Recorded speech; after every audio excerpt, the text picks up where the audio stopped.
Hello, नमस्कार। आपका इस चैनल पर स्वागत है। आशा है आप लोग पढ़ रहे होंगे और नेक्स्ट जो यूजीसी नेट जेआरएफ एग्ज़ाम आने वाला है उसकी आप तैयारी भी कर रहे होंगे और उसी तैयारी को और थोड़ा-सा अच्छा करने के लिए, बेहतर करने के लिए हम लोग प्रीवियस पेपर पढ़ रहे हैं, डिटेल भी पढ़ रहे हैं। ओके? देखिए कुछ लोग का मानना था कि कमेंट भी जैसे आप देखे होंगे कि सर थोड़ा डिटेल भी पढ़ा दिया करिए। तो कोशिश करूँगा कि नेक्स्ट टाइम से कि भले ही थोड़ी लंबी वीडियो हो जाए लेकिन उसको प्रॉपर तरीके से पढ़ा दिया जाए। ओके, जब आप तैयार हैं तो कोई दिक्कत नहीं है, हमको क्या दिक्कत है, हम तो पढ़ा ही देंगे।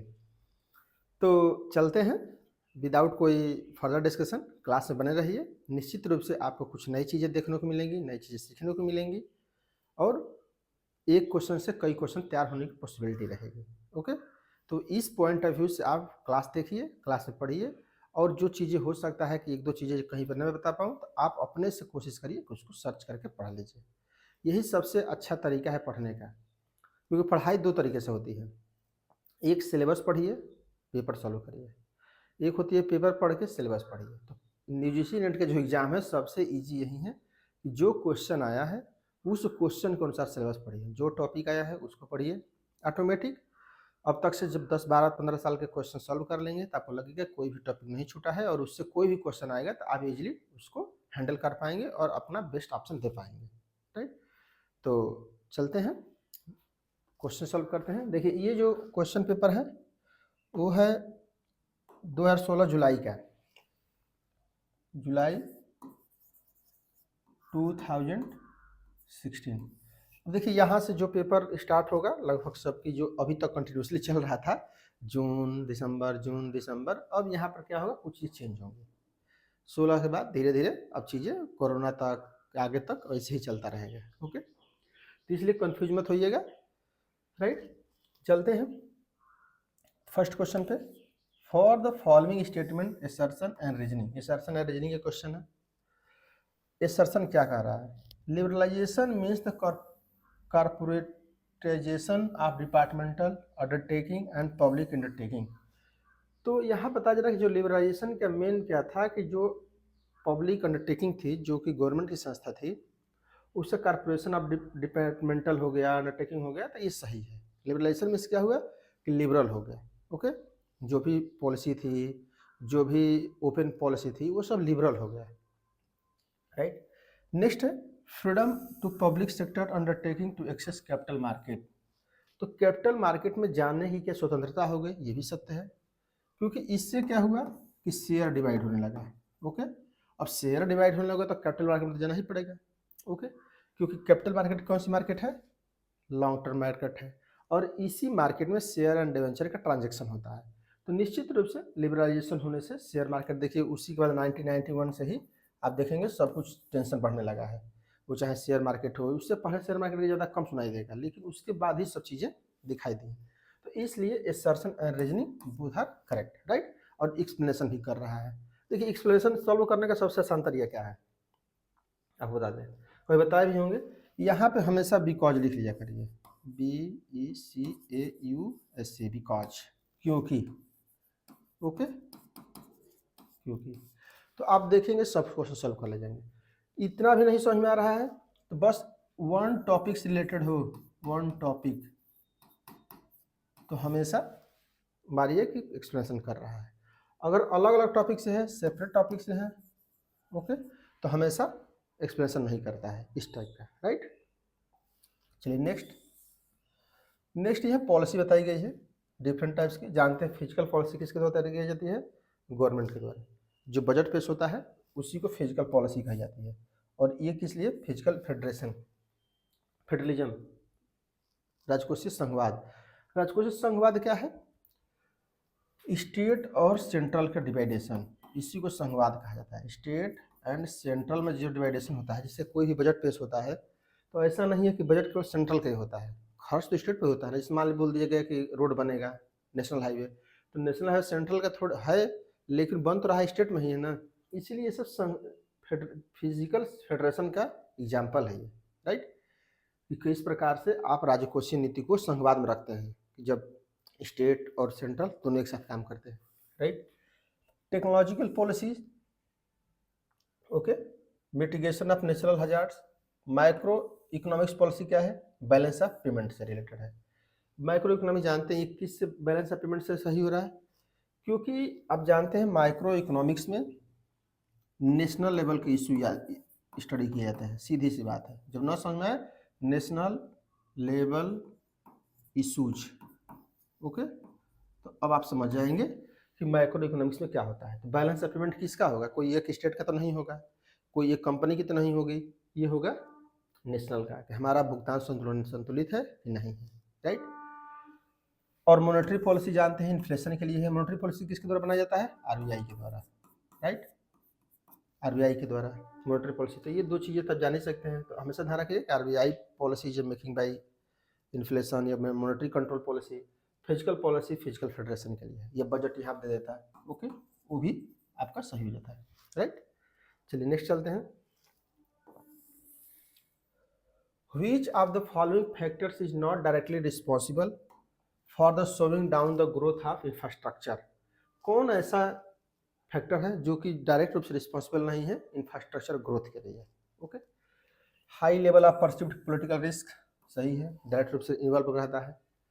हाई लेवल ऑफ संकास्ट, संकास्ट क्या होता है, डूबी हुई लागत। डूबी हुई लागत मीन्स कि जब कोई परियोजना बन रही है, जैसे मान लीजिए कोई मशीन बनी हुई है 10 लाख की, उसमें आप 1 लाख और डाल दिए कि चलिए ये मशीन मैन्युफैक्चरिंग हो जाए, अच्छा कुछ बना दिया जाए, तो उसी को संकास्ट का है, डूबी हुई लागत, उसको वसूल नहीं कर सकते, राइट। अब लग गया तो लग गया, अब क्या वसूल होगा। नेक्स्ट है high probability of time and cost over run, ये भी सही है कि उच्च संभावना रहता है कास्ट का ओवर रन में, राइट।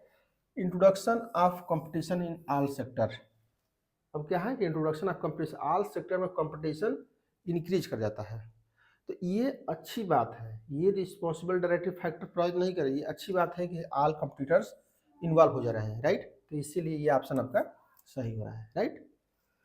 नेक्स्ट है out of the following his not a major component of gross domestic product, GDP.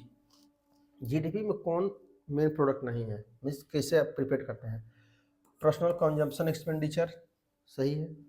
Gross private domestic investment, ये भी सही लगता है। Net personal income is not a GDP process, की आपकी नेट पर्सनल व्यक्तिगत इनकम क्या हो रही है ये जरूरी नहीं है। और नेट एक्सपोर्ट भी जरूरी है जब ग्रॉस डोमेस्टिक प्रोडक्ट यूज करते हैं, कितना एक्सपोर्ट हुआ कितना इंपोर्ट हुआ, right. Which of the following is not a forum of consumer dispute redressal system. देखिए कंज्यूमर डिस्प्यूट रिड्रेसल सिस्टम आप जानते हैं कि यहाँ तो ऑप्शन अगर देना होगा तो कौन, local forum, district forum, state forum, national forum, तो ये यहाँ पर सही हो जाएगा लोकल। लेकिन कुछ चीज़ें हैं जान लीजिए, मैं बताया भी था कि जो ये फोरम है 3 प्रकार के, डिस्ट्रिक्ट लेवल पे, स्टेट लेवल पे, सेंट्रल लेवल पे, यहाँ पर हमेशा ध्यान रखना है, क्या ध्यान रखना है, पहला कि इसमें आप यदि 5 लाख से ज़्यादा का क्लेम करते हैं, तो नुकसान आपका 5 लाख से ज़्यादा का हो गया है, तो आपको एक नॉमिनल फीस देना पड़ता है, नॉमिनल फीस देना पड़ता है, ओके। ये पहला फैक्ट याद रखिए। दूसरा, यहाँ पर यदि आपको क्लेम करना है या कोई रिपोर्ट लिखवानी है, तो आपको ज़रूरी है कि 1 करोड़ रुपये तक के जो क्लेम होंगे यहाँ पर रजिस्टर्ड होंगे, स्टेट लेवल पे 10 करोड़ तक का, और यहाँ 10 करोड़ से एबव, ओके, ये ध्यान रखिए। और ये कब कंज्यूमर प्रोटेक्शन एक्ट स्टार्ट हुआ है, 2019 एक्ट स्टार्ट होता है, और कब ये इम्प्लीमेंट हुआ, 20 जुलाई 2020। तो ये कुछ फैक्ट थे जो कि आपको ध्यान में रखना है।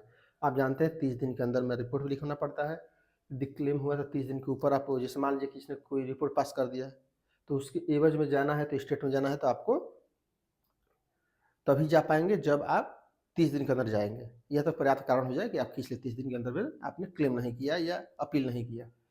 फिर लेकिन यदि कोई कंज्यूमर को छोड़कर दूसरा कोई व्यक्ति है जो मैन्युफैक्चरर है, यदि वहाँ पर ये जाता है तो 50% उसको पहले पेमेंट कर देना पड़ेगा। जैसे मान लीजिए किसी ने दे दिया कि 50 लाख का आपका जुर्माना लगता है, ओके, पेनल्टीज, तो जब मैन्युफैक्चरर यहाँ जाएगा अपील करने के लिए तो 25 लाख इसको देना पड़ेगा पहले, 25 लाख, तब जाइए 25 लाख जमा कर दीजिए, उसके आगे बढ़िए, ओके, तो इस थोड़ा सा ये सब ध्यान रख रहिए। देखिए धीरे धीरे चीज़ें तैयार हो जाएंगी, आप एक साथ तैयार तो सब नहीं होंगी। और देखिए ये क्वेश्चन है, ये क्वेश्चन गलत है, तो इसलिए इसको कोई पढ़ने का मतलब ही नहीं है, राइट। चलते हैं नेक्स्ट क्वेश्चन पे। डेब्ट equity ratio, okay, proprietary ratio, interest coverage ratio, capital gearing ratio. देखिए डेब्ट इक्विटी जैसा फुल फॉर्म है वैसा ही, तो ये डेब्ट है तो डेब्ट और शेयर होल्डर हो जाएगा, right. Proprietary ratio, share holder funds and total asset. Total asset के साथ प्रोप्राइटर जो है, जो मालिक है, स्वामित्व है, उसका स्वामित्व का एसेट्स पर कितना प्रभाव है इसको देखा जाता है। इंटरेस्ट कवरेज रेशियो, पहले ऐसे एक दो समझ ले जाइए। इंटरेस्ट कवरेज रेशियो क्यों कैलकुलेट करते हैं कि जो इंटरेस्ट लेने वाला है, जैसे मान लीजिए डेटर है, डेप्ट देने वाला है, बैंक का लोन देने वाला है, उसको चाहिए कि हमारा क्या इंटरेस्ट वसूल हो पाएगा कि नहीं हो पाएगा। तो क्या देखेगा कि हमारा इस पर कितना ये है, net interest long term loans interest कितना है और नेट प्रॉफिट फॉर इंटरेस्ट कितना है। जैसे मान लीजिए कि 10 लाख उसकी इनकम है और 1 लाख ही उसको इंटरेस्ट लेना है, तो इसका मतलब 10 गुना है, दे सकता है इस तरह से। Capital gearing ratio, equity share capital, reserve, preference capital plus interest bearing finance, ये आता है कैपिटल गियरिंग रेशियो में, राइट। कैपिटल गियरिंग रेशियो में क्या है कि कितना कैपिटल यूज करके आप कितना फिक्स्ड का यूज किए हैं। जैसे इक्विटी शेयर कैपिटल है ये यहाँ पर रियली बियरिंग, यहाँ डेब्ट लिख लीजिए और ज़्यादा समझ में आएगा। ये डिवेंचर की बात की जा रही है, राइट। तो यहाँ सिंपल सी बात क्या कहता है, कैपिटल गियरिंग में कितना फिक्स कॉस्ट कैपिटल यूज हो रही है, इसको क्या कहा जाता है, फिक्स्ड कॉस्ट कैपिटल, ओके। और ये है वेरिएबल कॉस्ट कैपिटल, तो इसी का रिलेशन देखा जाता है, राइट। उसी को कैपिटल गियरिंग रेशियो कहा जाता है, उसी का लेवरेज भी कहा जाता है एक तरह से, राइट। तब देख लीजिएगा जो भी ऑप्शन सही होगा।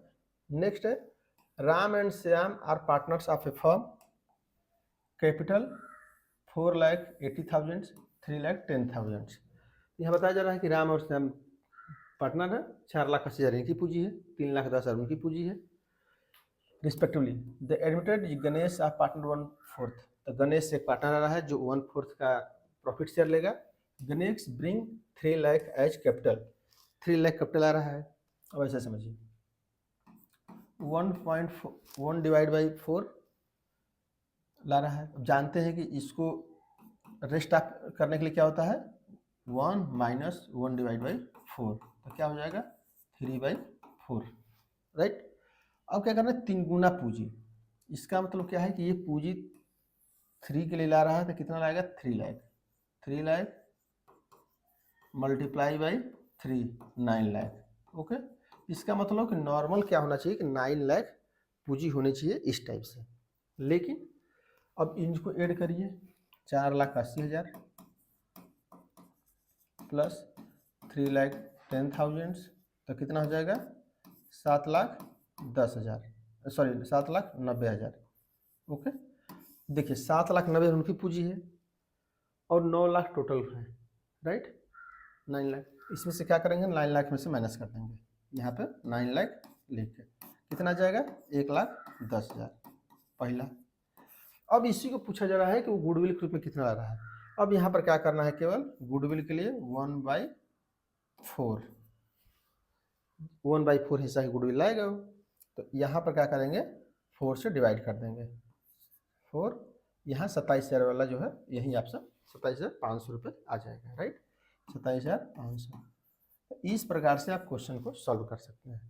तो बेसिकली क्या है कि उसकी टोटल पूंजी कैलकुलेट करनी है, पहली टोटल पूंजी कैलकुलेट कर लेंगे तो जितना पूंजी टोटल रेट होगा, इसका मतलब क्या है कि रेस्ट यहाँ पर 1,10,000 ही है उसके लिए, और जितना वो ला रहा है सब कैपिटल के लिए है, और ये गुडविल के ला रहा है, राइट।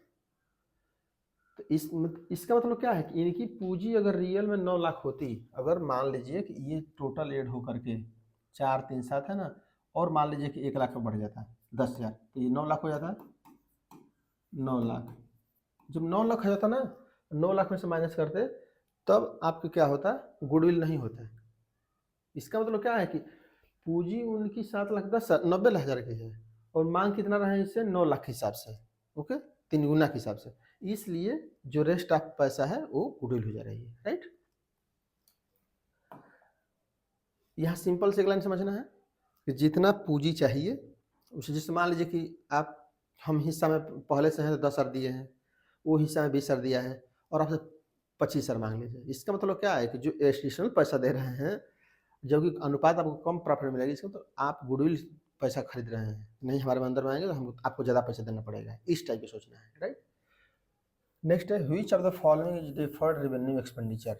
देखिए डिफर्ड रेवेन्यू एक्सपेंडिचर मीन्स कि ऐसा एक्सपेंडिचर जो कि हो गया है लेकिन कई साल तक उसको रिकवर करना पड़ेगा, उसी को डिफर्ड रेवेन्यू, एक डिफर्ड कैपिटल एक्सपेंडिचर होता है, ओके। तो यहाँ पर ध्यान रखना है डिफर्ड मीन्स कि हैवी अमाउंट एक्सपेंडिचर हो गया है हाई रेवेन्यू का, लेकिन हम प्रत्येक वर्ष कुछ परसेंटेज उसको चार्ज करते रहेंगे पीएल से, राइट। जैसे मान लीजिए कि आपने 10 लाख रुपए कोई खर्च कर दिया रेवेन्यू में, अब जानते हैं 10 लाख एक ही साल माइनस कर देंगे तो इनकम टैक्स में दिक्कत, आपको भी प्रॉफिट कम हो जाएगा, शेयर होल्डर को देना है और सब चीज़ें, तो इसलिए क्या करेंगे आप, कहेंगे कि 20% प्रत्येक वर्ष हम रिक्यूब करते रहेंगे, तो 20% करते रहेंगे। तो इससे यहाँ पर देख लीजिए legal expenses income purchase of land, ये भी क्या है कैपिटल एक्सपेंडिचर है। Expenses of mega advertisement of campaign while launching in new product, यहाँ पूछा जा रहा है कि एडवर्टाइज किया जा रहा है और लॉन्च किया जा रहा है प्रोडक्ट, तो उस पर एक्सपेंडिचर क्या होगा। Expenses incurred on installation of new machine, जानते हैं जब तक मशीन स्टार्ट नहीं हो जाती है उससे पहले जितना खर्च हो, फ्रेट सेट इंश्योरेंस लाना ले जाना सब कैपिटल है, right. Wage paid of construction of additional room building पूरे क्रिएट कर रहे हैं वो भी कैपिटल है। तो ये जो है आपका एक्सपेंडिचर है। Expand of mega advertisement campaign will launching a new product, new product जब लॉन्च कर रहे हैं तो मान लीजिए कई लाख के खर्च किए होंगे, वो धीरे धीरे आपको पीएल अकाउंट में चार्ज करेंगे, राइट, एक साथ नहीं। Next the amount of depreciation charge profit and loss account varies every year, तो क्या करेंगे every year profit loss account में चार्ज करते हैं और हमेशा अंतर होता रहता है, तो जानते हैं फिक्स्ड में फिक्स्ड नाम से फिक्स्ड है, एनुटी में एनुटी जैसा है। डिमिनिशिंग मार्जिन एनुटी बैलेंस में क्या होता है हर साल कम होता रहता है, जानते हैं। जैसे मान लीजिए पहला साल 10,000 है 10% तो 9,000, फिर अगले साल 9,000 पर लगेगा, ओके, 9,000 का 10%, फिर तो आ जाएगा 981, ओके, 81 है फिर 10%, ऐसे तो ये घटता रहता है, उसी को पूछा जा रहा है, राइट। तो ये इजी क्वेश्चन है। नेक्स्ट है ordinal utility analysis of the consumer behaviour considered superior to the cardinal utility analysis. देखिए ये ऑर्डिनल अप्रोच जानते हैं हिक्स और हेलन वाला है, ओके, जो कि ऑर्डर के आधार पर दिए हैं, और जो कार्डिनल अप्रोच हो मार्शल का है, पहले तो ये ध्यान रख रही है। ये पूछा जा रहा है कि ऑर्डिनल अप्रोच क्यों बेहतर है कार्डिनल अप्रोच से। जानते हैं ऑर्डिनल अप्रोच मीन्स कि ऑर्डर में लगा सकते हैं यूटिलिटी को, और कार्डिनल मीन्स कि हम कैलकुलेट कर सकते हैं कि हमको कोई वस्तु पर खाने से लेने से यूज करने से कितना सेटिस्फैक्शन मिला। तो ये सब चीज़ें क्या है, इसी पूछा रहा है क्यों ऑर्डिनल अप्रोच बेहतर है, राइट। तो पहला assumption of the rationality of the consumer behaviour, तो ये दोनों के लिए है कि कंज्यूमर आर ए रेशनल, ये दोनों को जो यूटिलिटी थ्योरीज हैं सब में यूज होती हैं, राइट। नेक्स्ट है possibility of the deviation of the consumer demand, तो पॉसिबिलिटी क्या है, डेविएशन हो सकता है, अंतर हो सकता है कंज्यूमर डिमांड में, तो इसका कोई महत्व नहीं है। नेक्स्ट है verification of price effect and income and substitute effect, तो क्या प्राइस इफेक्ट और इनकम इफेक्ट सब्सिट्यूट इफेक्ट अलग अलग देख सकते हैं यूटिलिटी में, ये या तो consideration of the available limited resource of satisfying consumer demand, तो क्या लिमिट रिसोर्स है सेटिस्फाइंग कंज्यूमर डिमांड के लिए, तो बेसिकली इसमें क्या है verification verification of price effect into income and substitution effect.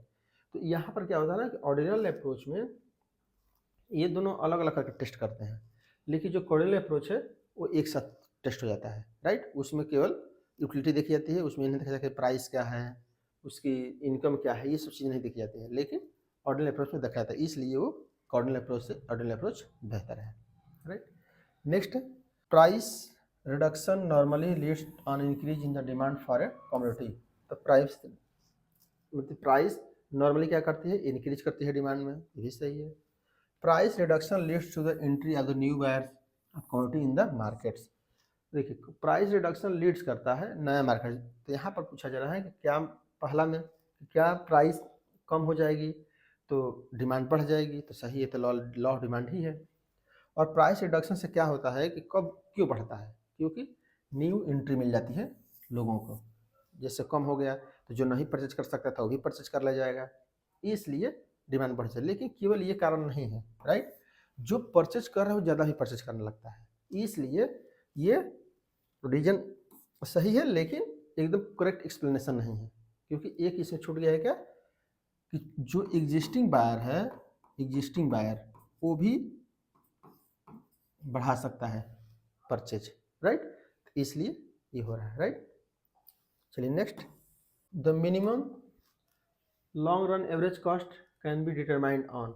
Minimum long run कर है, यह कैसे बनता है ऐसे समझिए, ओके। यही लॉन्ग रन एवरेज कॉस्ट है, यहाँ पर ऐसे देखे होंगे, ओके। ये अलग अलग शॉर्ट रन के कर्व हैं, ये लॉन्ग रन का कर्व है, राइट। यही पूछा जा रहा है कि ये जो कर्व है ये क्या दिखा रहा है, long run curve of normal production function, ये सही है। लॉन्ग कर्व फॉर लीनियर नहीं दिखाता है, लीनियर कहाँ है, लीनियर से रेखीय नहीं है ना, कर्व के अनुसार है, तो इसीलिए ये गलत हो जा रहा है, right. Planning curve, involve curve, ये और ये तीनों आपका सही है, लीनियर कर्व प्रोडक्शन फंक्शन नहीं है, राइट। नेक्स्ट है, monopoly is not considered desirable from the point of view of the society mainly because the monopoly endeavors। देखिए सोसाइटी के अनुसार सोचना है, इस बात को ध्यान रखना है, किसके अनुसार, सोसाइटी के अनुसार। सोसाइटी के अनुसार मोनोपोली से क्या घाटा होता है सोसाइटी को, और net revenue on sale all goods involve no cost of production, ये बता रहा है कि रेवेन्यू सेल इंक्लूड बढ़ता है, including the no cost of production ना बढ़े तो फिर रेवेन्यू बढ़ता है। और net revenue on sales of goods in short run as well as long run में शॉर्ट रन में नॉर्मल प्रॉफिट अर्न करता है। Charge different prices of the same product from the different category of buyers, ये भी सही है कि एक ही गुड्स को डिफरेंट टाइप्स के मार्केट में डिफरेंट प्राइस वसूल करता है, ये भी सही है। Produce below economic capacity level when the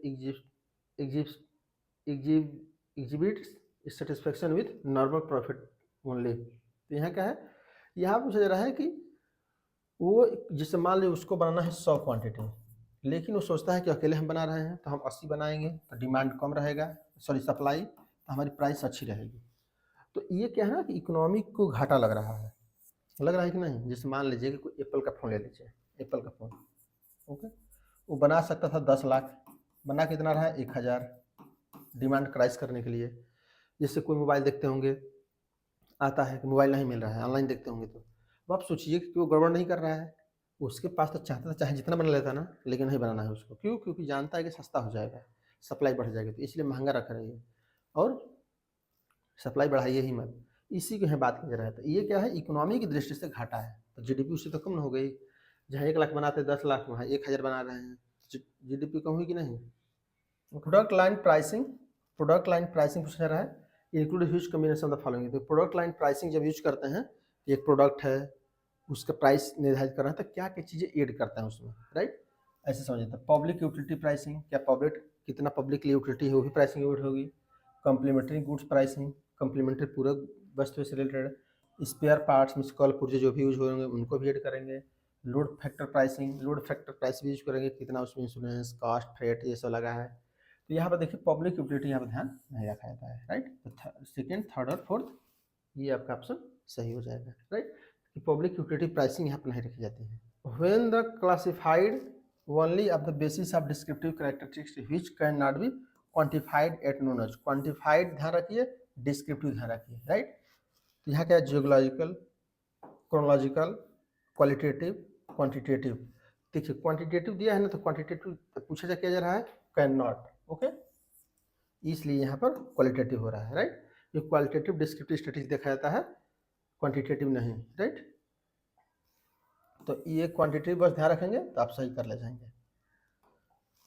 देखिए यहाँ पर क्या है, कुछ दिया गया है कैरेक्टरिस्टिक्स, देखना है स्टैटिस्टिक्स का क्या क्या चीज़ें सही होती हैं। First, in a moderately symmetric distribution the empirical relationship between mean, mode and median suggest by the Karl Pearson, mean minus mode 3 mean minus median, तो ये सही है, राइट। ये फार्मूला ऐसे ही यूज होता है।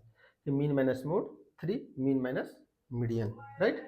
नेक्स्ट क्या है, coefficient of variation is absolute measure of the dispersion. Absolute major ये गलत है, क्यों है एब्सोल्यूट यहाँ पे, क्योंकि इसका फार्मूला क्या होता है, standard deviation mean multiply by 100। तो आप ये किया एब्सोल्यूट रह गया, ये नहीं, क्योंकि मीन और स्टैंडर्ड डेविएशन दोनों ध्यान रखा जाता है, इसलिए एब्सोल्यूट नहीं है, ये रिलेटिव है। Okay, relative. ओके, रिलेटिव क्यों है, क्योंकि ये दोनों को ध्यान रखा जाता है, standard deviation and mean also. Next है, measures of skewness indicate the direction and extend the skewness in the distribution in numerical values of the data।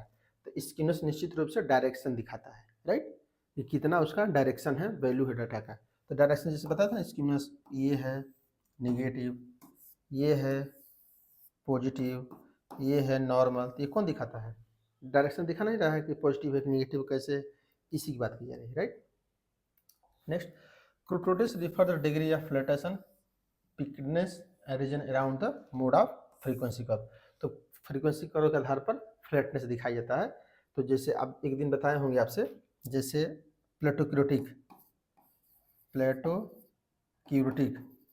तो ये मैं बताया था कि फ्लैट हो जाएगा, राइट। लेप्टोक्यूरेटिक बताया था, लेप्टोक्यूरेटिक ये मैं बता दिया कि एकदम लंबा हो जाएगा। और एक मैं बताया था मेसोक्यूरेटिक, ये बताया था नॉर्मल रहेगा, राइट। नॉर्मल, ये ज़्यादा फ्लैट होगा, ये ज़्यादा लंबा होगा, ये नॉर्मल होगा, दोनों के बीच में होगा। तो इसी को बात यहाँ किया जा रहा है क्यूरोटोसिस का, राइट, कि पिकनेस, फ्लैटनेस है ना, फ्लैटनेस पिकनेस, ये देखिए पिकनेस हो गया, ये फ्लैटनेस हो गया, राइट। अब ये फार्मूला है, फार्मूला तो आप लोग जानते हैं, जब फार्मूला आ जाएगा तो बहुत ईजी हो जाएगा। Coefficient of determination R square का है, इस पर रैंक कोरिलेशन सामने का है, regression coefficient of X and Y, correlation X Y, standard deviation X, standard deviation Y, और Karl Pearson formula of calculator correlation, ये sigma X Y N standard deviation X, standard deviation Y, right. तो ये सबसे short formula है standard correlation का, right. तो ये आप तो देख सकते हैं। Next, when the null hypothesis is true but पर hypothesis testing it is rejected, it known as beta type error and hypothesis testing। यह पूछा जा रहा है कि यदि नल हाइपोथेसिस सही है और हाइपोथेसिस टेस्टिंग किए और वो गलत निकल गए, कर दिए, तो क्या होगा, ये हाइपोथेसिस टेस्टिंग क्या है, बीटा एरर है। chi square test is exclusive in non parametric test. तो क्या है, एक्सक्लूसिव की संपूर्णतया, ऐसे समझिए संपूर्णतया, तो ये नहीं है, अभी मैं बता दे रहा हूँ क्यों नहीं है, कब ये यूज होता है नॉन पैरामीट्रिक में, पैरामीट्रिक में। पहले ये समझिए, एग्जाम्पल एक मैं बताया था, अगर क्लास कंटिन्यूसली देख रहे होंगे तो उसमें मैं बताया था कि यदि आप चावल लेने जा रहे हैं, फिर उसी एग्जाम्पल को देखते हैं, चावल लेने जा रहे हैं, चावल आप दुकानदार से मांगे और चावल उसने दिया, इसका मतलब क्या है कि आपने नल हाइपोथेसिस मान लिया कि ट्रू है और सही है। आपने चावल मांगा और वो ट्रू हो गया, सही हो गया, सही, ओके। लेकिन आपने उसको नहीं लिया, पर the hypothesis testing it is a rejected, reject कर दी, नहीं लेंगे, राइट। अब क्या हुआ कि जो आपने चावल देखा हाथ में लेकर के वो सही था, लेकिन आपने कहा कि मैं नहीं लूँगा, हो सकता है कि ये ऊपर से लाया हो या ना दिख रहा हो, या हो सकता है कि सैंपल अच्छा नहीं लाया है, ये दुकानदार है ये तो अच्छा देख के लाया होगा, तो हम नहीं लेंगे, ये सब सोच लिए extra. It known as beta type, no that is, मैं बताया था अल्फा एरर है, ओके, अल्फा एरर है, इस बात को ध्यान रखना है, राइट। हाइपोथेसिस टेस्टिंग, अब यहाँ पर जस्ट इन्वर्स कर दीजिए, अगर मान लीजिए कि when the null hypothesis true but for the hypothesis testing is also सही हो जाता है, ले लेते तो कोई एरर नहीं है, ओके। आपने सही पाया, सही हो गया, तो नो एरर, आगे यहाँ लिखा था टाइप 1 एरर कुछ नहीं, और बी अल्फा एरर यहाँ हो जाता है तो सही हो जाता है, अल्फा एरर हो जाता है टाइप इन हाइपोथेसिस टेस्टिंग, तो ये सही हो जाता है, राइट। अब सोचिए कि बीटा एरर कब होगा, ये बीटा एरर कर लेते हैं जो ये है, तो null hypothesis is false, okay, as per the hypothesis it is rejected, यहाँ पर कर दीजिए accepted, accepted, तो that is beta type error। अब उसी चावल को यहाँ पर लीजिए कि चावल सोचे कि जो चावल हाथ में लिए वो गलत है, वो आपको लेने लायक नहीं था। और इसका मतलब कि गलत हो गया चावल जो लिए थे। पर हाइपोथेसिस टेस्टिंग, टेस्टिंग मीन्स अब लेने की प्रक्रिया ऐसे समझ लीजिए, एग्जाम्पल के लिए सबसे बेस्ट है ये एग्जाम्पल। आप लाइफ टाइम नहीं भूलेंगे, लाइफ टाइम गलती नहीं होगी। मैं ऐसे ही पूरा क्वेश्चन सॉल्व कर लेता हूँ, ओके। और मैं कर लेता था, अब तो ये सब करना ही नहीं है, पढ़ाना पड़ता है केवल। Hypothesis testing, it is accepted, लेकिन फिर भी कह रहे हैं चावल हम लेंगे, फिर भी क्या बोल रहे हैं चावल हम लेंगे। तो आप कौन सी एरर कर रहे हैं, बीटा एरर कर रहे हैं, राइट। इस प्रकार से क्वेश्चन सॉल्व कर सकते हैं। अब यहाँ पर आते हैं second, chi square test is equal non, जानते हैं कॉमन भाषा में, आप जानते होंगे सब लोग, chi square test is non parametric test. फिर भी ये गलत हो रहा है, क्यों हो रहा है?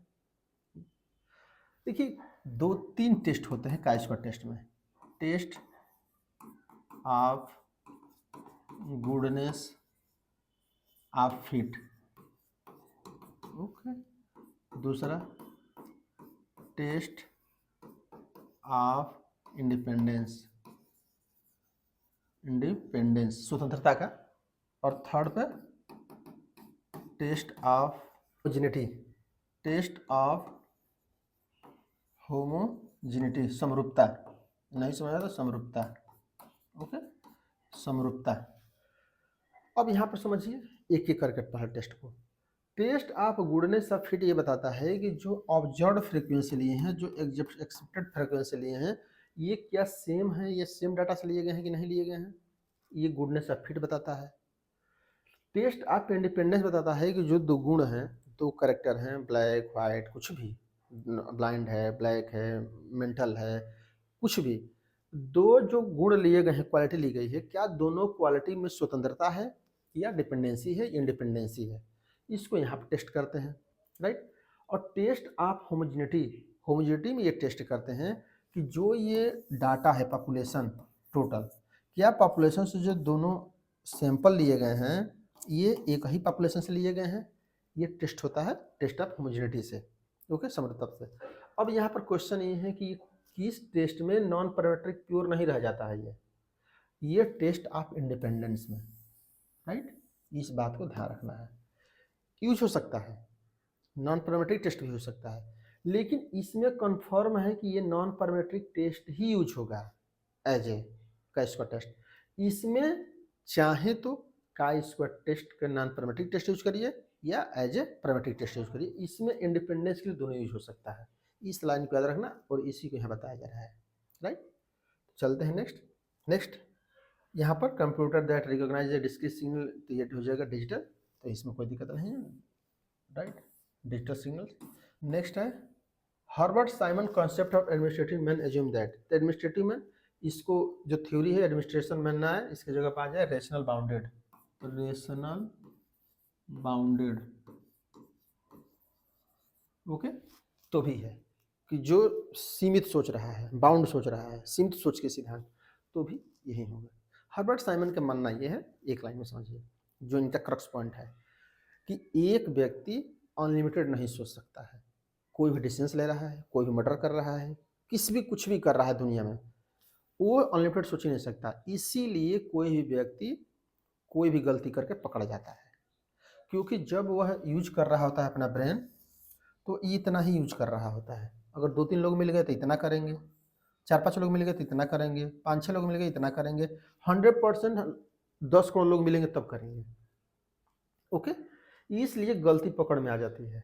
हो सकता है जैसे पुलिस नहीं पकड़ पाती है, देखिए सीबीआई आके पकड़ लेती है, क्यों पकड़ लेती है? क्योंकि हो सकता है पुलिस अभी इतना ही सोच रहा था, सीबीआई वाले ये दिमाग लगा लिया अपना आगे, ओके। इसलिए तो कोई दुनिया में गलती है, इसलिए आपको नॉलेज ध्यान रखिए, दुनिया की कोई गलती नहीं है जिसको पकड़ा नहीं जा सकता, बस सामने वाला योग्य होना चाहिए पकड़ने वाला।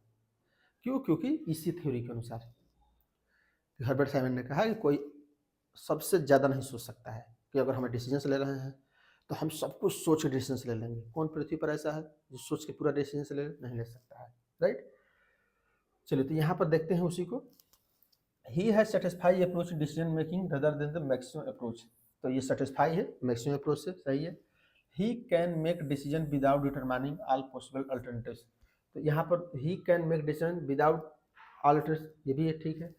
He is completely rational in decision making, तो क्या ये कंप्लीटली डिसीजन मेकिंग में है? नहीं, बता ना, कंप्लीटली नहीं सोच सकता है ये, इसीलिए गलत हो जा रहा है, राइट। इसको ध्यान रखना है। यहाँ पर क्या कहा, रेशनल है, बाउंडेड रेशनल होना चाहिए, बाउंडेड या लिमिट। तो इस बात को आप भी गलती कोई कर रहे हैं तो ये मत सोचिए कि कोई नहीं जानता है, सब जान जाएंगे। क्यों? क्योंकि ये थ्योरी भी ये बताती है कि कोई व्यक्ति सर्वोच्च नहीं सोच सकता। इसलिए आप देखिए पॉलिटिशियन जो होते हैं ये सब पढ़े नहीं होते हैं, अगर पढ़े होते तो किसी कोई गलती ठहरा ही नहीं सकता है कि उसने गलती किया, नेहरू जी ने गलती किया, मोदी जी ने गलती किया, हम गलती की, आप गलती की, कोई मतलब नहीं। क्यों? क्योंकि कोई भी डिसीजन सब कुछ सोच के तो ले नहीं सकता है। आप क्या सोच रहे हैं, हम क्या सोच रहे हैं, हम अपने हिसाब से डिसीजन ले लिए होंगे उस समय, आपको आज गलत लग रहा होगा, या हम आप कुछ गलत ले लें हमको डिसीजन गलत लग रहा है, राइट। इसलिए नेक्स्ट है, which of the following statement is correct about the chain, scalar chain principle. Scalar chain में क्या है, each communication going to down flow through a position of the line, सही है। Chain of command can not be broken under the circumstances, means यहाँ पूछा जा रहा है कि क्या सर्कमस्टांसेस में भी चेन ऑफ कमांड नहीं टूट सकता है? टूट सकता है, ओके। इसको गैंग प्लैंक कहा जाता है, गैंग प्लैंक। और ये गैंग प्लैंक शब्द किसका है? PLANK, ये किसका है? हेनरी फ्यूल का है। तो इस बात है ना, गैंग प्लैंक कहा जाता है, इसी में चेन की श्रृंखला तोड़ी जाती है, राइट। नेक्स्ट है, ए मिशन स्टेटमेंट शुड बी, क्या क्या होना चाहिए इसमें, एक मिशन में सेल्फ एक्सप्लेनेटरी होना चाहिए, एलेबोरेट होना चाहिए, डिस्टिंक्टिव होना चाहिए, फिजिबल होना चाहिए। तो यहाँ पर इलेबोरेट नहीं होना चाहिए। इलेबोरेट मीन्स मिशन क्या? मिशन मीन्स कि जैसे एजुकेशन सिस्टम है तो एक स्कूल स्थापित हो रहा है कि हमको शिक्षा देना है, तो ये इलेबोरेट थोड़े है, शिक्षा किस प्रकार का देना है, कहाँ देना है, कौन बताएगा? तो ये सही है, ये इलेबोरेट गलत है, राइट। इक्विटी थ्योरी, एडम्स की इक्विटी थ्योरी है, ये जानते हैं किसकी थ्योरी है? एडम्स की, एडम्स, ओके। एडम्स की इक्विटी थ्योरी बताती है कि हम कितना अर्न कर रहे हैं, कितना टाइम दे रहे हैं तो हमको कितना अर्निंग हो रही है, और हमारे लेवल पर कोई दूसरा टाइम दे रहा है तो उससे कितनी अर्निंग हो रही है, इसी की थ्योरी बताई जाती है, राइट। एडम्स की ही थ्योरी है। देखिए, motivation depends on the ratio of inputs and outcome of the self and others, तो बताया वही सही है। रेशियो दिखाता है कि हम 10 घंटे टाइम दे करके 1 लाख रुपये पा रहे हैं, तो सामने वाला हमारा ही पोस्ट पर है तो वो 10 घंटे टाइम देख कर कितना पा रहा है। अगर वो हम कम पा रहे हैं तो असंतुष्ट हो जाएंगे, ज़्यादा पा रहे हैं तो हमको और मेहनत करना चाहिए ताकि उस और इक्विटी किया जा सके। Vroom expectancy theory, people are motivated to extended the they expected the certain action and help the each goal, तो गोल।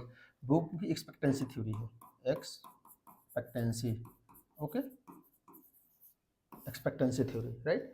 पोर्टर एंड लॉलर मॉडल क्या है? There existing complex relationship among the motivation, performance and satisfaction, ये तीनों में Porter Lawler model बताते हैं। Same matching है। Herzberg की हाइजीन थ्योरी, हाइजीन थ्योरी जानते हैं, हाइजीन फैक्टर होते हैं, मोटिवेशन फैक्टर होते हैं। तो a challenges job that has opportunity for achievement, recognition, responsibility and growth motivates employ, तो ये क्या है? ये मोटिवेशन के टूल्स हैं, राइट। हाइजीन फैक्टर नहीं है, ये क्या है? Motivation factor. अगर ये पूछा जाता this motivation factor, motivation factor भी होता है, राइट। और इसी का हाइजीन फैक्टर भी है, तो इस तरह से आप कर सकते हैं। नेक्स्ट है, grapevine tend to be more active during period of change, excitement, anxiety and screeching economic condition. तो यहाँ पूछा जा रहा है कि ग्रे पॉइंट जानते हैं, ग्रे पॉइंट मीन्स इनफॉर्मल, मतलब हम आप मिल करके कुछ बतिया रहे हैं, उसको ग्रे पॉइंट कहा जाता है, राइट। तो यहाँ पूछा जा रहा है ग्रे पॉइंट एक्टिव करता है पीरियड में चेंज करने के लिए, एक्साइटमेंट के लिए, तो ये सही बात है। जैसे दो जाएंगे तो अधिकारी बतिया रहे हैं, अपने मस्त हैं बाबू सब, ज़्यादा अधिकारी तो ज़्यादा बैठते नहीं क्योंकि अलग अलग बैठते हैं, लेकिन जो बाबू होते हैं वो ज़्यादा बतियाते रहते हैं, कलर। तो इसी से बताया जा रहा है कि है, तो okay. Employees use the communication to fill important information gaps and clarity management decision, तो ये निश्चित रूप से फिल करते हैं। जैसे कोई डिसीजन दिया तो अच्छा सही है कि गलत है, क्या है, हो सकता है अधिकारी की जाकर न बता पाए, जिसमें मान लो वाइस चांसलर को डिसीजन दिया तो सब लोग मान रहे हैं, लेकिन उस डिसीजन में कितना अच्छा है कितना खराब है अब जाकर बोल नहीं सकते क्योंकि पावर तो है नहीं। तो यहाँ बोला जा रहा है कि इंपॉर्टेंट इन्फॉर्मेशन को जस्टिफाई किया जाता है, gaps, clarity, management decision management clarity आती है, क्योंकि जब बताएंगे अच्छा नहीं ये गलत था, मैम को ऐसा नहीं करना चाहिए था, सर को ऐसा नहीं करना चाहिए था, इस टाइप का, ये दोनों सही है, right. Next, which type of differentiate used to gain competitive advantage through the way firm design and distribution coverage, expertise and performance। यहाँ पर क्या है? Channel differentiation, service differentiation, people differentiation, product differentiation. तो देखिए यहाँ पर डिस्ट्रीब्यूशन से एक सही कर सकते हैं चैनल डिफ्रेंसिएशन। डिस्ट्रीब्यूशन कहाँ यूज होता है? चैनल डिफ्रेंसिएशन में, कि चैनल किस प्रकार से हमारे होंगे गुड्स को पहुँचाने के लिए, इसको ध्यान रखा जाता है, right. Which one of the following is must likely result marketing strategy the attempt to serve potential customer. तो मोस्ट लाइकली एडवर्टीजमेंट के लिए क्या सर्व जो गुड्स हो रही हैं उसको क्या रिजल्ट है? All customer will be dilated, सभी कस्टमर जो ज़्यादा खुश रहते हैं। Customer perceived value will be increased, जो सोच रहे हैं उनकी वैल्यू इंक्रीज होती है, ये भी ठीक है। The company will need to follow up the demarketing campaign. Demarketing campaign, demarketing means कि जिस दिन ज़्यादा सेल हो रहा है उस दिन छूट मत दीजिए, वो डीमार्केटिंग है। जैसे मान लो संडे को बाल ज़्यादा लोग कटवाते हैं तो संडे को बढ़ा दीजिए रेट, तो डीमार्केटिंग हो गया। और मंडे को कोई नहीं बाल कटवाता है तो उस दिन सस्ता कर दीजिए, ये डीमार्केटिंग है, right. Not all customer will be satisfied, कभी भी सभी कस्टमर सेटिस्फाई नहीं होते थे, ये गलत है, क्योंकि ऐसा नहीं है, सभी को आप कर सकते हैं, राइट। और कोशिश करना चाहिए कि सभी कस्टमर खुश रहें। नेक्स्ट है, which of the following is not a primary activities Michael porter value chain. और देखिए इस क्वेश्चन को मैं थोड़ा सा डिटेल बता दे रहा हूँ, राइट। माइकल पोर्टर का वैल्यू चेन मैनेजमेंट सिस्टम है, ये क्या है?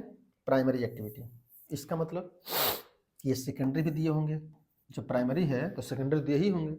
सेकेंडरी में कौन कौन आता है ऐसे समझिए, first infrastructure, second HRM, third पे टेक्नोलॉजी डेवलपमेंट, ओके। और फोर्थ पे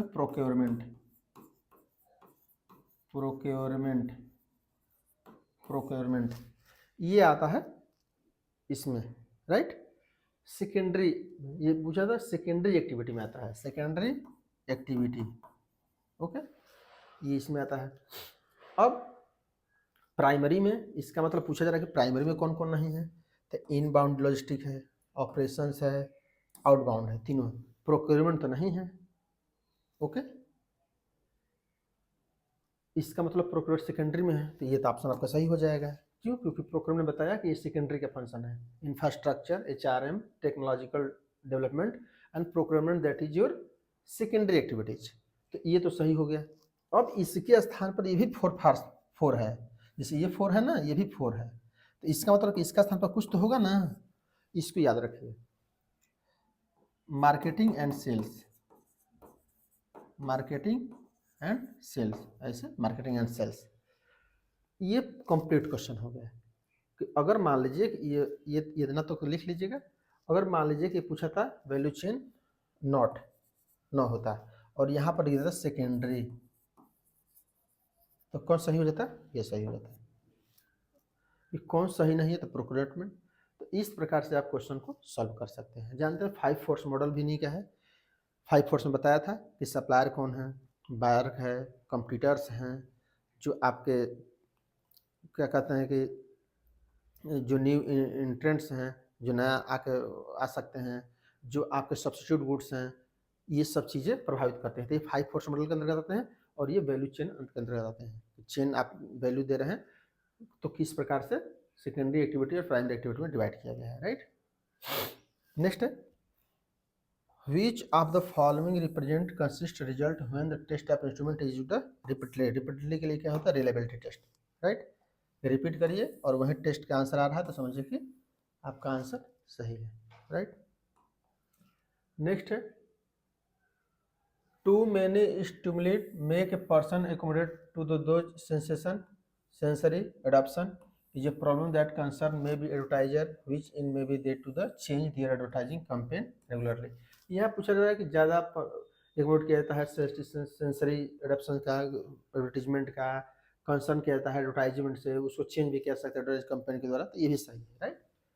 एडवर्टाइजमेंट को कैसे चेंज किया जाए, कितना सेंसेशन होता है, कितना मानसिक प्रभाव पड़ता है, ये सब चीज़ें, राइट।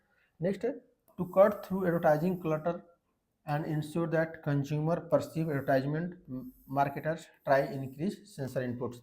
तो जो भी उनकी सेंसिटिविटी है, क्या उनकी बढ़ रही है कि नहीं बढ़ रही है, ये सब चीज़ें देखना है, तो ये दोनों सही है, right. A and B are uh, sorry ये right and explain A, right. Which of the following of a features of a payback period method. Payback period method पहले ये समझिए कि नॉट डिस्काउंटेड मेथड है, ये discount नहीं किया जाता है टाइम का, राइट। इसमें it is simply method of cost recovery and not profitability. Okay, तो कॉस्ट रिकवर करने के लिए प्रॉफिटेबिलिटी नहीं, प्रॉफिटेबिलिटी कौन सा था, pi. Okay, profitability index cost benefit में दिखाता है। It does not consider time value, सही बात है, मैं अभी बताया टाइम वैल्यू नहीं ध्यान रखता है। It does not consider the risk associated with the projected. Okay, यही सही है। It is very difficult to calculate, no it is easy. ये क्या है, ईजी है। ओके, ईजी कैलकुलेट करना है, तो ये आपका ऑप्शन सही हो जाएगा। Next, which of the following not source of credit information prospective customer. Letter of credit, bank reference, trade equity, credit. तो ये क्या है, लेटर ऑफ क्रेडिट, ये क्रेडिट इन्फॉर्मेशन नहीं है प्रोस्पेक्टिव। क्यों, क्योंकि ये एक्सपोर्ट के समय यूज होता है। ओके, जब आप एक्सपोर्ट करेंगे तो एलओसी यूज होती है, लेटर ऑफ क्रेडिट। कोई विदेश से वस्तु आयात करना है इंपोर्ट करने के लिए, तो उस समय आप लेटर ऑफ क्रेडिट देते हैं। नेक्स्ट है, the portion of earning which distribution among the share holders in the form dividend is called. तो जो दिया जाता है पे आउट रेशियो कहता है, राइट, पे आउट रेशियो। जो जैसे मान लो 10 रुपये आपने अर्निंग किया, 40% आपको टैक्स देना है, सॉरी डिविडेंड देना है, तो ये 40% क्या हो, डिविडेंड रेशियो हो गया, पे आउट रेशियो, राइट। कितना डिविडेंड दिया जाएगा उसी की बात की जा रही है। नेक्स्ट है, select the correct code regarding motive for holding inventories by firm. यहाँ पर क्या कह रहे हैं, कौन सी इन्वेंट्री को होल्डिंग करने के लिए मोटिव है, राइट। ट्रांजैक्शन मोटिव, सही बात है, मीन्स एक इन्वेंट्रीज को कंपनी क्यों रखना चाहती है अपने पास। ट्रांजैक्शन मोटिव सही है। इन्वायरमेंटल मोटिव, इन्वायरमेंटल से कोई मतलब नहीं है। प्रिकॉशनरी मोटिव सही है। स्पेकुलेटिव मोटिव सही है प्रतिस्पर्धा के लिए। कॉम्पिटिटिव मोटिव ये नहीं है। ओके, तो ए सी डी आपका ऑप्शन सही हो जाएगा, राइट। नेक्स्ट है, तो ये मैं जगह इसलिए छोड़ दे रहा हूँ, पहले देख लीजिए, उसके बाद मैं इसको एक चीज़ और डिटेल आपको बता दे रहा हूँ, तो आपको कभी कन्फ्यूजन होगा ही नहीं। Which of the following formula relate to operating leverage? Operating leverage क्या है, कंट्रीब्यूशन बाय ऑपरेटिंग प्रॉफिट सही है। Sales man variable earning EBIT, ये भी सही है। Percentage change in EBIT, percentage change in sales, ये भी सही है। All of the above, right. तो ये क्या हो जाएगा, ऑल ऑफ द एबव। अब इसको एक समझा दे रहा हूँ, कभी आपको आज के बाद लीवरेज से क्वेश्चन आ जाएगा तो गलत नहीं होगा, इस बात की गारंटी समझिए, राइट। इसके बाद दोबारा मैं बताऊंगा भी नहीं, ये भी बता दे रहा हूँ, क्योंकि हर क्वेश्चन थोड़ी बताऊंगा। देखिए यहाँ पे पहले लीवरेज समझिए कि होता लीवरेज क्या है, लिख लीजिए अगर लिखना चाहते हो तो, नहीं तो मैं लिख दे रहा हूँ। कुल लागत में अस्थाई लागत की उपस्थिति ही लीवरेज है, लीवरेज है, ये एकदम ध्यान रख रही है। और अस्थाई लागत में फिक्स कॉस्ट, कोई फिक्स कॉस्ट, चाहे फिक्स कॉस्ट हो चाहे फिक्स इंटरेस्ट कॉस्ट हो। अस्थाई लागत में फिक्स कॉस्ट क्यों नहीं ध्यान रखना है, फिक्स कैपिटल कॉस्ट भी। अब यहाँ देखिए कैसे कैलकुलेट होता है। सेल्स, यहाँ मान लीजिए नोट कर लीजिए, लेस करेंगे फिक्स कॉस्ट। ओके, क्या आएगा, कंट्रीब्यूशन, सॉरी वेरिएबल कॉस्ट, ये आ जाएगा कंट्रीब्यूशन। ओके, अब क्या करेंगे, लेस फिक्स्ड कॉस्ट, इसको लेस करिए। अब क्या आएगा, earning before interest and tax, EBIT आ जाएगा। ओके, अब यहाँ से क्या करिए, लेस इंटरेस्ट, कौन सा इंटरेस्ट, डिवेंचर पर, डिवेंचर या डेब्ट कोई भी हो, इसको कर दिए। ये क्या आ जाएगा, अर्निंग बिफोर टैक्स, ईबीटी आ जाएगा। ओके, और इसमें यदि डिवाइड कर देंगे अब यहाँ तक समझ लीजिए, इसके आगे कंफ्यूज हो जाएंगे आप, क्योंकि इसको जो ईबीटी आई है ना, ये वैल्यू जो आई है, इस वैल्यू में डिवाइड कर देंगे टोटल शेयर से तो ईपीएस आ जाएगा। ओके, जैसे यहाँ लिख लीजिए तो उधर लिखेंगे तो कंफ्यूज हो जाएंगे। ईबीटी, सॉरी ईबीटी, हाँ, अर्निंग बिफोर टैक्स, इसमें से total number of share divide कर देंगे तो आ जाएगा EPS, earning pair share, right. ये सब छोड़िए, यहाँ देखिए, अगर आपसे पूछा जाए, यहाँ पर 3 चीज़ें ध्यान रखना है, क्या क्या, फर्स्ट, सेकेंड, थर्ड। यदि आपसे ऑपरेटिंग लीवरेज पूछा जा रहा है, ऑपरेटिंग लीवरेज, तो 1/2, 1/2 मीन्स ये बटे में EBIT, contribution divide by EBIT, देखिए दिया है ना, कंट्रीब्यूशन ऑपरेटिंग प्रॉफिट, उसी को ऑपरेटिंग प्रॉफिट कहा जाता है, right. EBIT earning before tax, EBIT भी आ सकता है, इसलिए मैं बोल रहा हूँ, राइट, ये हो सकता है। ये हो जाएगा ऑपरेटिंग लीवरेज, इसको इसको डिवाइड करेंगे तो इसको कहा जाता है ऑपरेटिंग लीवरेज, राइट। नेक्स्ट आपसे पूछा जाए फाइनेंशियल लीवरेज क्या है, तो इससे और इससे डिवाइड करेंगे तो ये आ जाएगा फाइनेंशियल लीवरेज। और जब इससे तीनों को ध्यान रखेंगे या मल्टीप्लाई कर देंगे इससे, जैसे फिक्स जैसे EBI contribution divide by EBIT, ये पहला के अनुसार हो गया, ओके, मल्टीप्लाई कर दीजिए EBT, sorry EBIT divide by EBT, ये क्या था, ये फाइनेंशियल लीवरेज का हो गया, ये ऑपरेटिंग, तो इसमें काट देंगे, ये हो जाएगा contribution divide by EBIT combined leverage, okay, ये सुपर लीवरेज। इस तरह से कैलकुलेट होता है। अब इसको एक बार अपने हिसाब से सोच लीजिएगा तो आपको क्लियर हो जाएगा, इसको नोट कर लीजिएगा, right. Next, which of the following is not a true of HRM, तो एचआरएम में क्या नहीं है, employee are seen in investment natural as well as cost of control, okay, सही है, एम्प्लॉयज देखते हैं इन्वेस्टमेंट में क्या नेचुरल रूप से कितना कॉस्ट कंट्रोल किया जाता है, right. Conflict dealt with the team members with their teams, तो कॉन्फ्लिक्ट डील करते हैं टीम मेंबर के साथ। Preference is the collective bargaining to pay and working condition, preference दिया जाता है कलेक्टिव बार्गेनिंग में, पे में, वर्किंग कंडीशन में। वर्किंग कंडीशन क्या है, emphasis on competitive pay and conditions to stay ahead of competitors, तो दबाव दिया जाता है, प्रेशराइज किया जाता है कम्पिटेटिव पे को, कंपटीशन के अनुसार, स्थिति के अनुसार, कितना उसके उसी कंपनी के अनुसार कम्पिटेटिव दूसरे लोग कितना दे रहे हैं। तो यहाँ पर क्या है, 3 preference is for collective bargaining for पे वर्किंग कंडीशन, ये नहीं है, राइट। बार्गेनिंग पे, कलेक्टिव बार्गेनिंग पे नहीं देखी जाती है कि हम कितना देंगे, आप कितना देंगे, आप कितना देंगे, हम कितना देंगे, ये सब बार्गेनिंग नहीं होती है। वो ऑफर करता है 4 कि आपको 10,000 रुपये देंगे महीने, आप रहना है तो रही, रहते जाइए। तो यहाँ कंडीशन नहीं होता है, बार्गेनिंग नहीं होती है कि नहीं नहीं, एम्प्लॉय बोलेगा कि नहीं नहीं हमको 12,000 दीजिए, नहीं नहीं आप 11,000 दीजिए, वहाँ बार्गेनिंग नहीं चल रही है, सब्जी थोड़े चल रहा है, उसी बात की जा रही है, राइट। सब्जी मार्केट नहीं है ना, क्योंकि वहाँ पे आप कहेंगे कुछ और, वहाँ पे दिए जाएगा कुछ और, तो ये सब चीज़ें नहीं होती हैं, राइट। नेक्स्ट है, which one of the following is an advantage of magazine as a source of recruitment, तो मैगजीन या पूछा ना, मैगजीन में यदि आप रिक्रूट के एडवांटेज के क्या दे रहे हैं, क्या रिक्रूटमेंट से प्रभाव, रिक्रूटमेंट से प्रचार कर रहे हैं, वैकेंसी निकली है, इसका क्या प्रभाव होगा। लेस एक्सपेंसिव, नहीं ऐसा कोई निश्चित नहीं, एक्सपेंसिव ज़्यादा भी हो सकता है। Long lead time and advertisement placement, तो बहुत देर तक प्रभाव पड़ेगा उसका।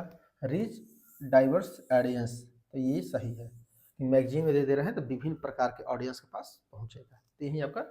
नेक्स्ट, मेनी अनमोटिवेटेड एप्लीकेंट, तो अनमोटिवेटेड एप्लीकेंट से कोई मतलब नहीं, मेन क्या है, रीच ए डाइवर्स ऑडियंस। तो मैगजीन में जब आप यदि कोई प्रचार करते हैं, देखते हैं कोई मैगजीन में आता है, कोई अखबार में आता है, देखिए डिफरेंट टाइप से लोग देखते हैं उसको, स्टूडेंट से लेकर के प्रोफेसर तक, कंप्यूटर है, कोई दुकान वाला है, चाय पीने वाला, सब लोग देखते हैं, इसी बात की जरिए। नेक्स्ट है, statement choose, human resource planning must always be with in the strategy making context, तो ह्यूमन रिसोर्स प्लानिंग क्या है, एक स्ट्रेटजी मेकिंग कॉन्सेप्ट है।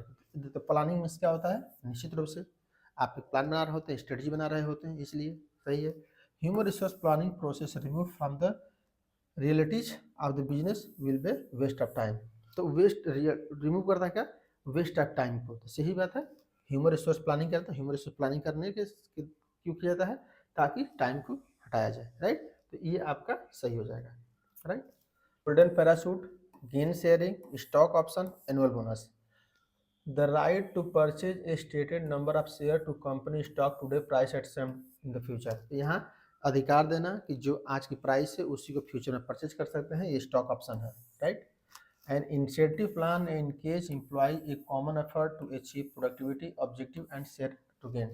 तो ऑब्जेक्टिव क्या है, इंसेंटिव दिया जा रहा है एंगेज करने के लिए, कॉमन एफर्ट्स के लिए, राइट। तो ये क्या है, केवल बोनस की तरह है, okay. Payment companies make a connection with change in ownership control of company. यहाँ पर पैराशूट इसको मैं कभी बता दूंगा, थोड़ा टाइम कम है। गोल्डन पैराशूट क्या है कि यदि कोई कंपनी दूसरे सेल हो रही है या कुछ हो रहा है तो पेमेंट करने का कनेक्शन किससे होता है, गोल्डन पैराशूट से। गोल्डन पैराशूट की कंपनी चाहे जिसकी रहे, हमारा पैसा हमको दे दीजिए, यही गोल्डन पैराशूट का रूल है, पहला है, right.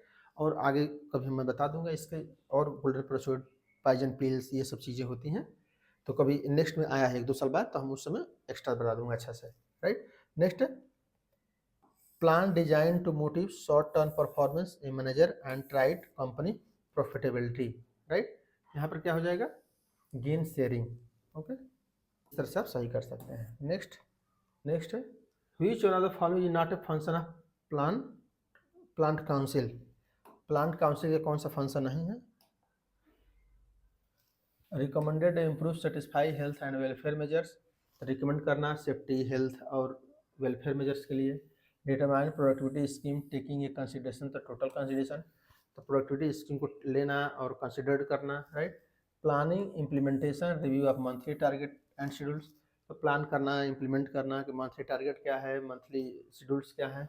Review of working shop level bodies, तो आप वर्क ऑफ शॉप लेवल, सब दिन जहाँ काम हो रहा है उस लेवल पर रिव्यू करना है, राइट।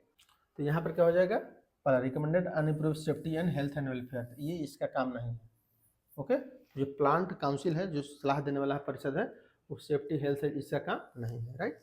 नेक्स्ट है bank goodwill are facing more challenges now, मतलब ज़्यादा चैलेंजेस फेस कर रहे हैं। Micro sustainable is a necessary but a not sufficient for sustainable economics growth. तो यहाँ पूछा रहा है कि माइक्रो सस्टेनेबिलिटी में बृहद लेवल पर सस्टेन करने के लिए नेसेसिटी है बट सफिशिएंट नहीं है, राइट, सही है। Putting regulation in place is only one part, their implementation is equally important achieving growth and sustainability. तो यहाँ क्या करना है, रेगुलेशन को रखना, वन पार्ट, देयर इम्प्लीमेंटेशन, उसका क्रियान्वयन करना, इक्वली इम्पोर्टेंट अचीविंग ग्रोथ और सस्टेनेबल ग्रोथ के लिए उसको इम्पोर्टेंट बनाए रखना, उसको रेगुलेशन को फॉलो करना, ये सब चीज़ें हैं। तो ये क्या है, सही है, ये आर बोथ है करेक्ट एक्सप्लेनेशन, तो ये सही है, राइट। नेक्स्ट है bank on telephone service include automatic balance, यहाँ पूछा रहा है, अब जानते हैं इसमें तो बहुत इजीली इसको सॉल्व कर ले जाएंगे। बैंकिंग टेलीफोन मीन्स जो आपका मोबाइल है वो क्या क्या कर सकता है। ऑटोमेटिक बैलेंस वॉइस आउट, सही बात है, बता देगा कितना रुपया है। Inquiry all the term deposits, बता सकता है कि आपका टर्म डिपॉजिट या फिक्स डिपॉजिट किससे हुआ है। डायरेक्ट कैश विदड्रॉ ये नहीं है, राइट, कैश थोड़ा निकाल लेंगे मोबाइल से, ओके। बिल पेमेंट कर सकते हैं, वॉइस आउट लास्ट 5 ट्रांजेक्शन भी देख सकते हैं, सब देख सकते हैं, इसको नहीं कर सकते हैं, राइट, क्योंकि कैश वाला चीज़ आप नहीं निकाल सकते हैं। नेक्स्ट है which one of the following bank currently rank number 1 Indian terms market capitalisation. तो ये इस समय करंट, उस समय करंट होगा, लेकिन इस समय भी पूछा जाए तो आईसीआईसीआई बैंक कैपिटलाइजेशन में ज़्यादा है, राइट, उस समय स्टेट बैंक होगा, राइट। तो देख लीजिए। नेक्स्ट है match the following bank call market, commercial bill, commercial paper market, treasury bill. देखिए ट्रेजरी बिल किसका है, गवर्नमेंट का है, ओके। कमर्शियल पेपर का मनी मार्केट का है। Commercial paper market, interbank call market, short term maturity and commercial paper market promissory note, right. बस commercial paper में बता दे रहा हूँ, कमर्शियल बिल एक सीपी होता है, कमर्शियल बिल जिसे कमर्शियल पेपर भी कह सकते हैं इसको, और एक होता है सीडी कमर्शियल डिपॉजिट्स। ये ध्यान रखना हमेशा, ये बैंक के द्वारा इशू होता है और ये इशू होता है इंडस्ट्री के द्वारा या कंपनी, ये एग्जाम्पल याद रखना, राइट। होते दोनों शॉर्ट टर्म के लिए ही होते हैं, शॉर्ट टर्म इन्वेस्टर के लिए, राइट। नेक्स्ट है पिलर 1, पिलर 2, पिलर 3, ये जानते हैं वेसल थर्ड्स नॉर्म्स है। तो यहाँ पर पूछा जा रहा है कौन सा norms 1 minimum regulatory capital adequacy based on the risk weighted assets, तो सही है। उसके बाद पिलर 2 मार्केट डिसिप्लिन और पिलर 3 सुपरवाइजरी रिव्यू प्रोसेस। तो इसको याद कर लीजिएगा, इसमें कुछ बताने लायक नहीं है। ओके, और एडुकेसी के रिलेशन बताया था नॉर्म्स के लिए, एक बार क्वेश्चन आया था कि बेसल 1 नॉर्म्स बेसल 2 नॉर्म्स किस लिए है, कैपिटल रिस्क के लिए। बैंक 1988 में स्टार्ट हुआ, हमारे यहाँ भारत में 1992 में यूज हुआ। Okay, comparative cost theory is static character, तो इसकी स्थिर कैरेक्टर है। ये किसके थ्रू दे दिया गया है, रिकॉर्डर के द्वारा। ओके, रिकॉर्डर के द्वारा। Comparative cost theory based on the fixed supply of factors, सही बात है, फिक्स्ड, यही इनकी आलोचना भी है। और फिक्स्ड कॉस्ट सप्लाई भी दी जाती है, सही है। प्रोडक्शन मान लिए स्थिर है सब, राइट। तभी मतलब आज से सोचिए 100-200 साल पहले, 200 साल 150 साल पहले कोई दे रहा है तो इतना आसान थोड़े है। तो वो सब क्या माना है कि जो भी फैक्टर प्रोडक्शन है वो स्थिर है। अब आज मूवमेंट इतना हो रहा है तेज, लेकिन पहले उतना मूवमेंट नहीं था, इसलिए वो थ्योरी दी गई थी। Next, exchange control, trade policy measure, expenditure reducing policy, expenditure switch policy. Okay, control, export surrender foreign exchange to central bank, सही है। ट्रेड पॉलिसी मेजर्स, तो ट्रेड पॉलिसी मेजर्स क्या हो जाएगा, reduction foreign exchange rate. Exchange control क्या हो जाएगा, export surrender foreign exchange to the central bank. Trade policy का हो जाएगा, enhancing export granting subsidies. Okay, measures, expenditure reducing policy, bank rate raised by the central bank, जानते हैं expenditure reduce policy. Expenditure switching policy क्या हो जाएगी, redemption of foreign exchange rate. Okay, इस तरह से आप इसको मैच करा सकते हैं, राइट। नेक्स्ट क्या है, which among the following closely associated with the intellectual property, the trips है। ओके, प्रॉपर्टी जो आ जाए ये इन्वेस्टमेंट के लिए होता है, TRIMS trade related investment measures. Okay, और ये होता है trade related intellectual property. What is not correct about international development association, ID का स्थापना कब हुई थी, 1960 में। जो ही आज समझ लीजिए इसके, ये जानते हैं 2015 में है, तो करंट है, इसका कोई मतलब नहीं है। Idea ranks high performance multilateral development, सही है। Idea is subsidy bank IBRD, ये भी सही है। India has procure high amount of interest rate, no, ये सबसे ज़्यादा आईडीए को सिर्फ भारत को नहीं मिला है, राइट। नेक्स्ट है लास्ट क्वेश्चन आज का सेशन का, ए पार्ट फॉरेन ट्रेड पॉलिसी, तो देर 3 स्टार्ट एक्सपोर्ट हाउस होल्ड भी, ये भी इस समय का करंट अफेयर्स था, उस समय का, इससे कोई महत्व नहीं है। ओके, तो यहाँ तक हम लोगों ने क्वेश्चन सॉल्व किया। आई थिंक आप लोगों को पसंद आया होगा। देखिए मैं फिर से एक बात बोलना चाहता हूँ कि इस बात को हो सकता है कि कुछ क्वेश्चन में स्पीड कर दे रहा हूँ या जल्दी बता दे रहा हूँ, हो सकता है, आई एज्यूम दैट। ओके, लेकिन इस बात को ध्यान रखिए कि लास्ट 2024 जाते जाते सभी क्वेश्चन पर मैं डिटेल्ड आपको बता दूंगा, इस बात को एकदम नोट रखिए। और आप बस नोट्स बनाते रहिए, जो चीज़ें बोल रहा हूँ उसको देखते रहिए, सेंट्रल आइडिया देखिए, क्वेश्चन को फ्रेम को देखिए, ये सब जरूरी है, राइट। तो आप डेफिनेटली कुछ चीज़ों को, जैसे आज देखिए मैं बता दिया का स्क्वायर टेस्ट, आप का स्क्वायर टेस्ट पढ़े होंगे लेकिन नहीं जानते होंगे नॉन प्रोमेट्रिक टेस्ट कब होता है। तो ये सब चीज़ें अलग तरीके से बतानी पड़ती हैं, ये जानना पड़ता है, ये धीरे धीरे चीज़ें आएंगी, सब एक ही चीज़ में थोड़ी हो जाएगा। ऐसा करेंगे तो एक क्वेश्चन पर मैं एक क्लास पढ़ा दूँ कि अच्छा बेसल नॉर्म आ गया तो बेसल नॉर्म में पूरा क्लास लेते हैं, एडवर्टीजमेंट आ गया तो एडवर्टीजमेंट पूरा क्लास ले लेते हैं, तो ऐसा तो नहीं होगा ना। तो इसलिए थोड़ी सी सहयोग करिए और क्लास में बने रहिए, लास्ट जाते जाते आपको सभी चीज़ें क्लियर हो जाएंगी, राइट। यहाँ तक क्लास को समाप्त करते हैं। Thank you for watching. जय हिंद, जय भारत।